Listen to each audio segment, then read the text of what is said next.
My love, you have not been listening. What is wrong?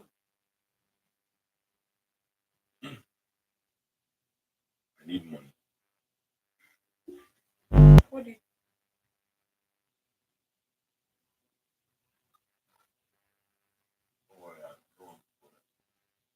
uh, don't say why am I a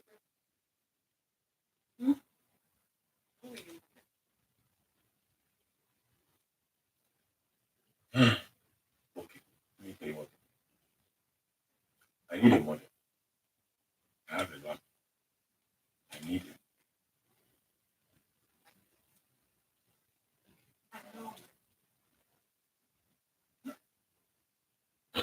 But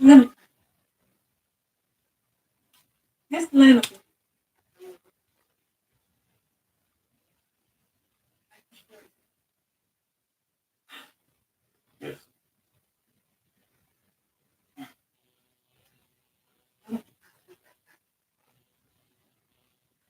Are you sure?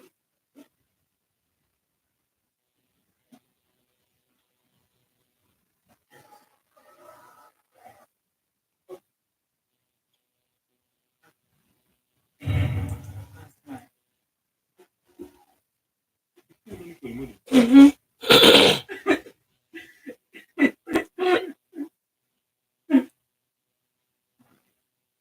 I know.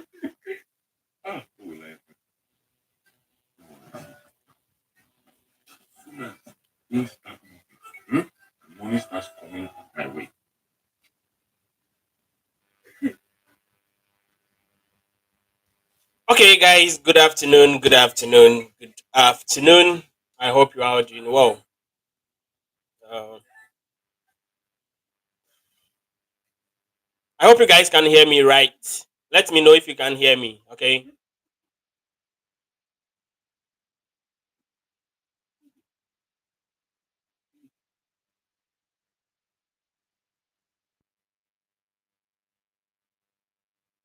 Okay, thank you. Right, so let's wait and see if some people are going to join. Let's say 10 people, 15, 20, and we can start. Yeah, bro, what's up? I hope you are good.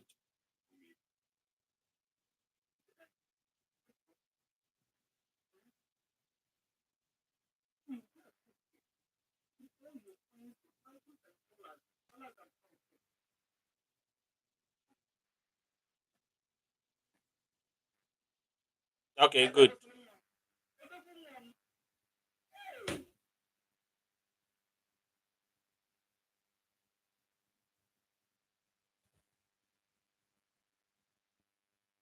All right, nice. And the screen too, can you see the screen?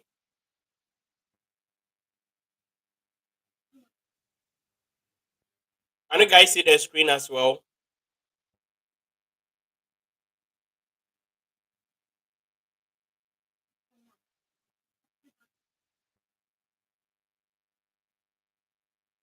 All right, good.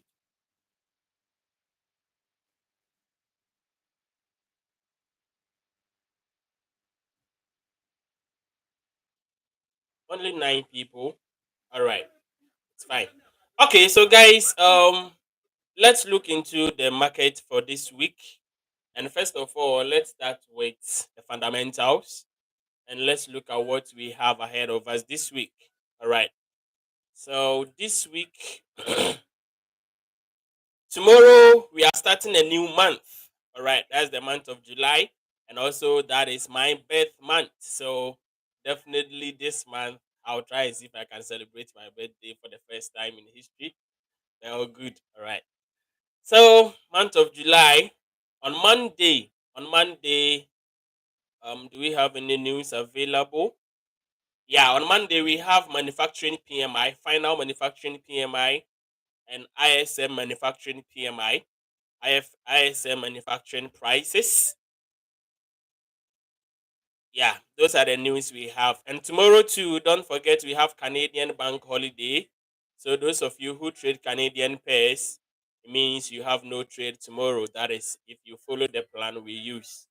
All right. So ISM manufacturing PMI, we are expecting neutral.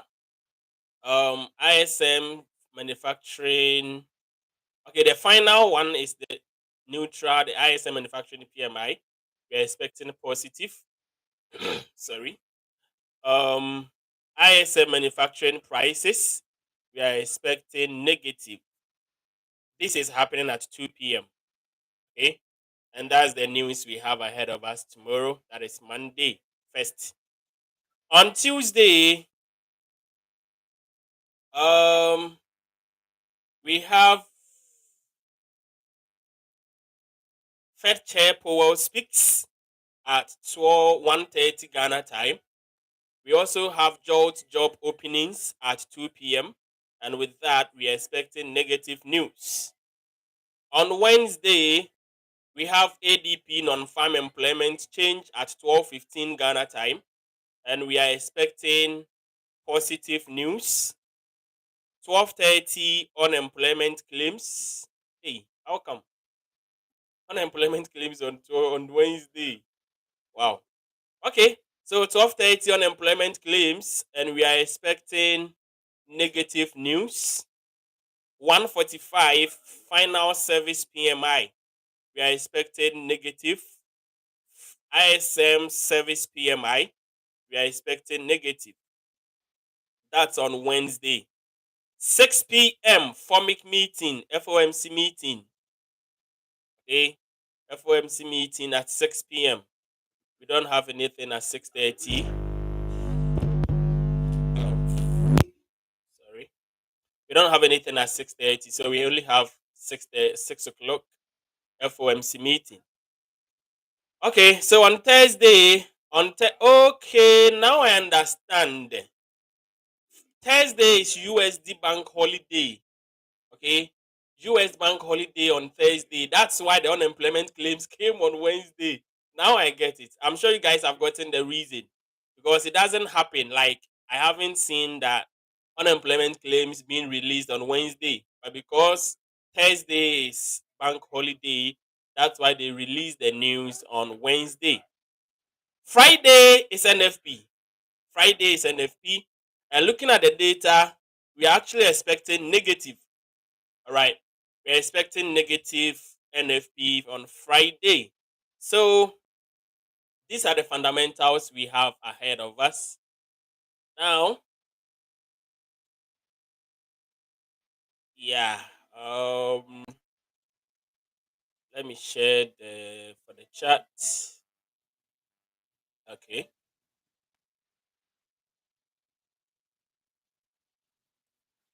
So I'm sure you've gotten the fundamentals for the week. Now let's jump into the chart and see what is going to happen this week. All right. Okay, so looking at the chart, first of all, let's go to monthly time frame since it's the new beginning of a new month. Now, you can see that the market is actually crazy. Honestly, the market is crazy. You can see for sure that this month of June, the candle closed doji. All right, the candle closed doji. What does it mean? I was expecting that this month's candle closes below 22.85, but unfortunately, it still closed at 2326.67, which is a doji candle. So, according to monthly time frame, what should we expect? Should we expect a sell or a buy? But looking at the 3 solid months, the candle giving some multiple rejections right here can be a confirmation that the market drops. All right. But for us to conclude, there has to be some confirmations for us to see that yes, indeed, the market is willing to drop. All right. So until then, we cannot say anything about monthly time frame. It is still bullish. Okay, by looking at the rejections here, that is where we can say that there are sellers over here who are preventing the market from pushing high. All right, so that is one weekly or monthly time frame. Now let's jump into weekly time frame. And when you come to weekly time frame, this is what is happening. Now you can see that on weekly, we have a support right here, which the market has officially given us a double bottom, right? The market has given us a double bottom formation and even a tested, okay? Even this candle came to test the double bottom again and closed bullish. All right. So according to weekly, what is likely to happen? There is a possibility for the market to push all the way to 2373 zone. Okay. And since this is a resistance, the market can drop at 2420 level. If the market pushes to 2420 level, there is still a potential sell. All right. Because this is a resistance level, so the market has potentials to sell from this level. All right. So looking at the weekly time frame, we cannot really say much, but I see bullish trend and a bullish move. All right. So what we need to do is to relax and wait and see how the market is going to behave. Okay. Now, another thing, another thing. If you look at it very well, you can see that we had a bullish engulfing, right? We had a bullish engulfing right here. And after the bullish engulfing, the next candle was supposed to close bullish, but it closed bearish. And last week, we also saw a bullish move. It came bearish too, but still find its way to close bullish, which indicates that the market has potentials to buy. All right, the market has potentials to buy. So what is happening when you go to daily time frame? Hmm. Now, if you look at daily, we can draw a trend line right here. Okay, we can get a daily trend line here.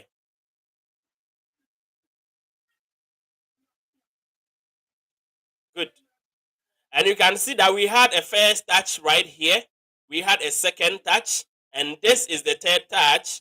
Now, when the market came to the support zone, this is also a nice support which has been respected with a bullish engulfing, candle closing bullish engulfing.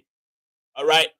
So potentially, this market can still go back to touch the trend line at 2348.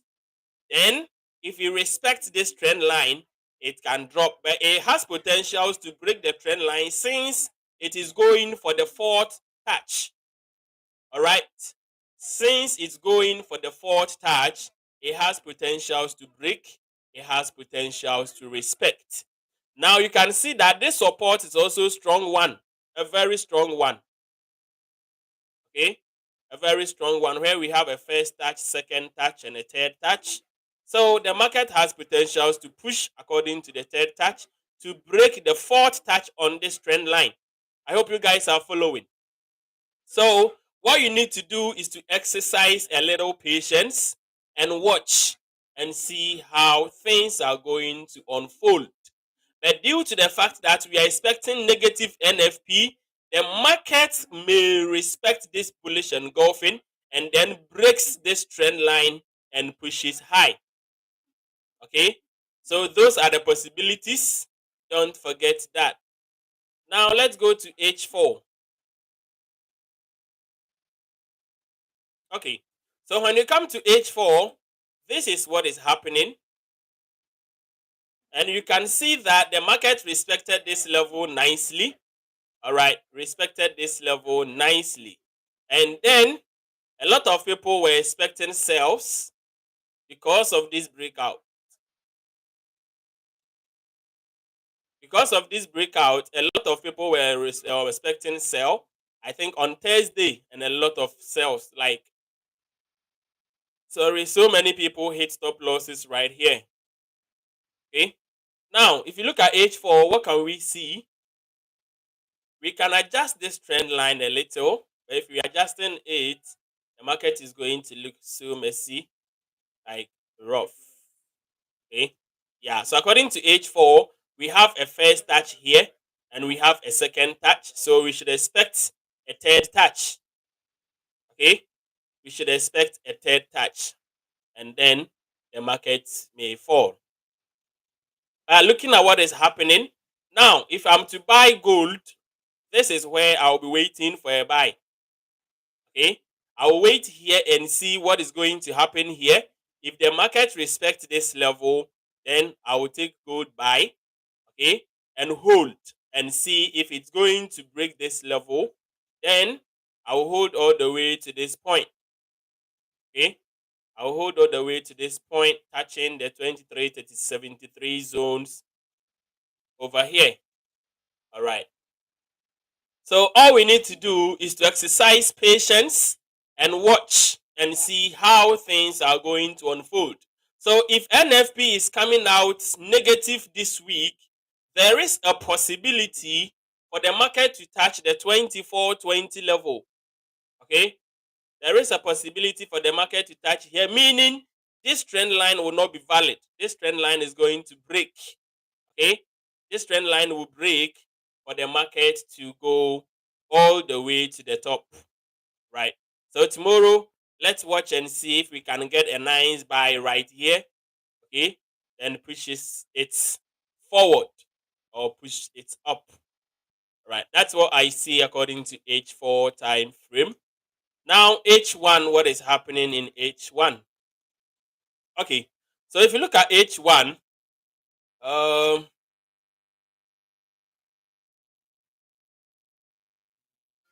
hmm, okay, so if you look at H1, you can see that after the market respecting this level, I actually drew a zone right here.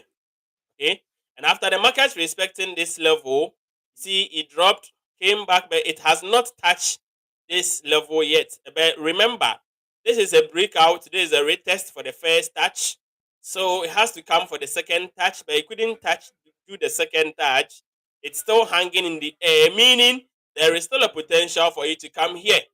So don't follow what you are seeing here to buy here. Instead, wait for this zone because it will still come here. Something like this can happen, whereby it will come and test this level and then drop all the way here. All right. So what you need to do is you can set buy limits right here and wait for the buy here. Don't buy at where it is. No, don't do that because the market can fail. So you can wait for here, and when the market reaches there, we are all going to see what is going to happen. All right. So just watch out and see how things are going to unfold. Now, looking at the 30-minute market, um,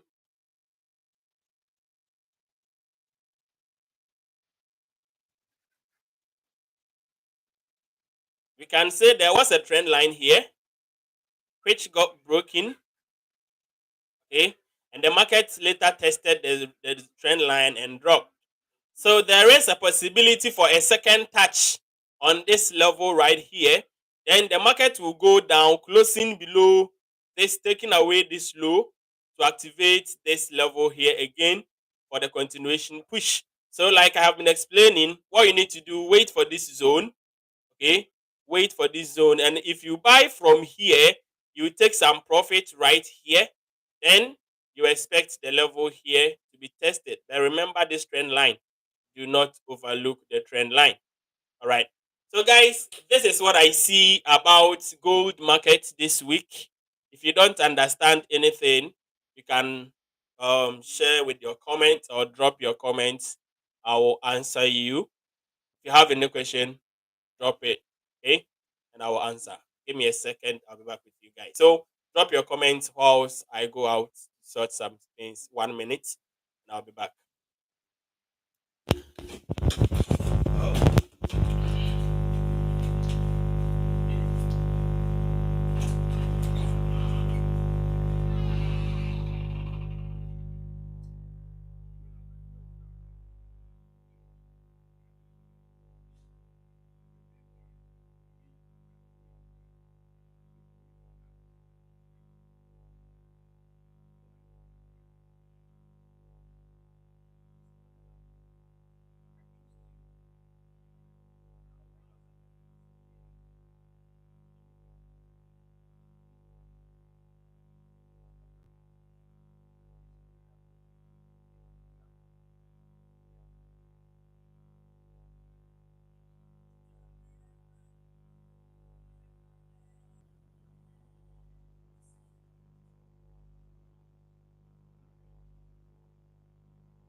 Okay, so sorry.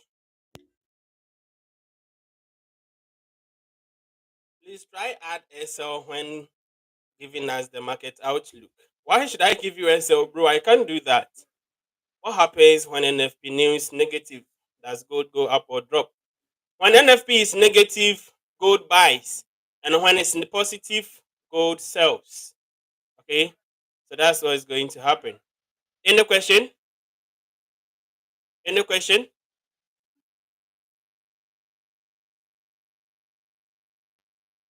All right. So since everything is okay, then what we need to do is to wait. Okay, wait and see how the market is going to respond.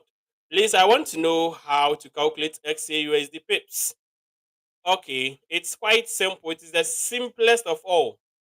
Okay, so let me use this level for example. Here, this level is 2330.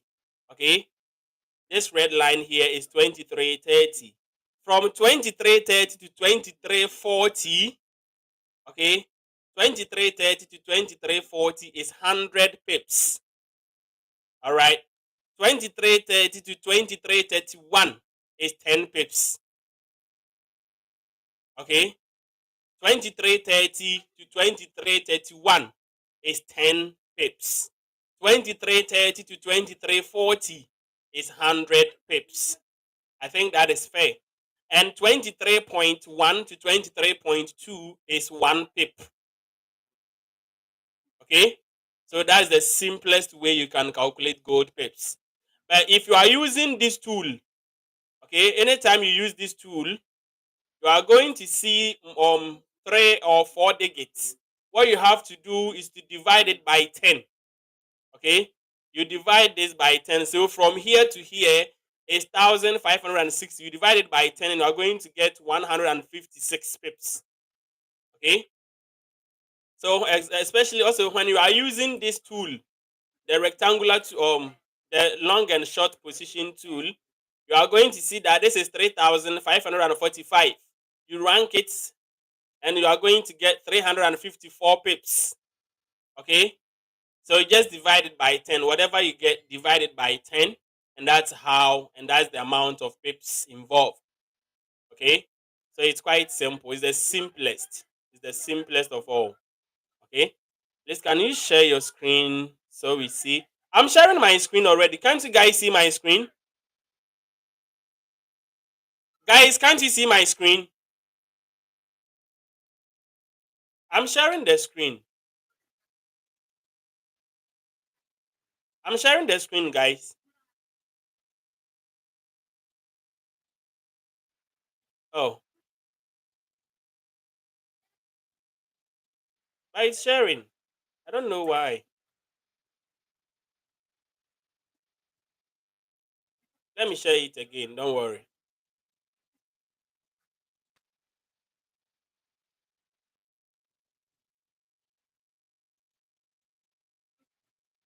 What about now?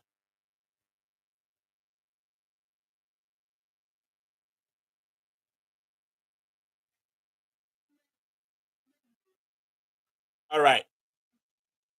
So this is what I was talking about. From this line, here is 2330. Okay. So from 2330 to 2340, that is 100 pips.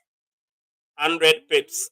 And 2330 to 2331 is 10 pips. Right? 10 pips. 2330.0 to 2330.10, that is 1 pip. All right, 1 pip. So that is how we calculate gold. It's quite simple. Okay, it's quite simple. I hope it's clear now, guys. The one who asked, is it clear?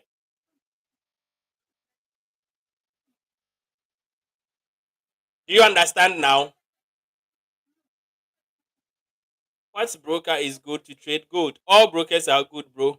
I use XNex. I use Octa Effects. All of them are good.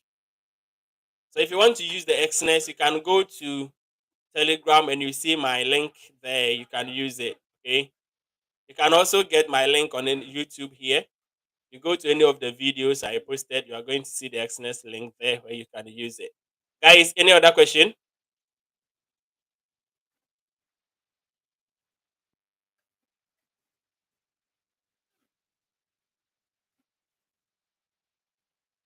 Any question? If there is no question, then that ends today, and I will see you guys tomorrow. But remember, Thursday we are not trading due to the bank holiday. So we are going to trade tomorrow, Tuesday, Wednesday, and Friday. Okay? Yeah. So thank you all for coming. In the next 1 minute, if nobody asks a question or says anything, then I sign out. Okay?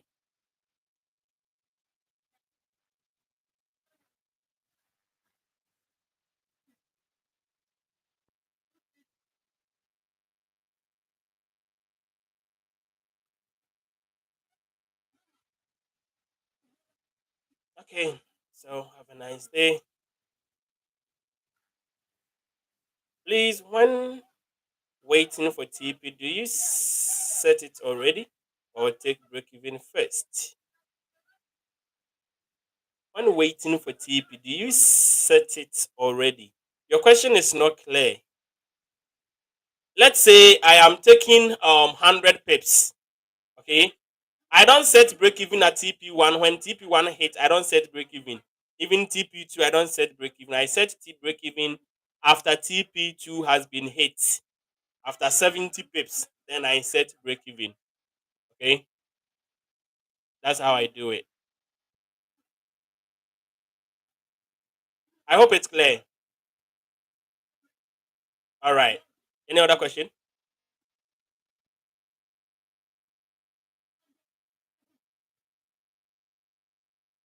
You're welcome. So, guys, thank you for coming, and I will see you tomorrow. Okay. Have a good day.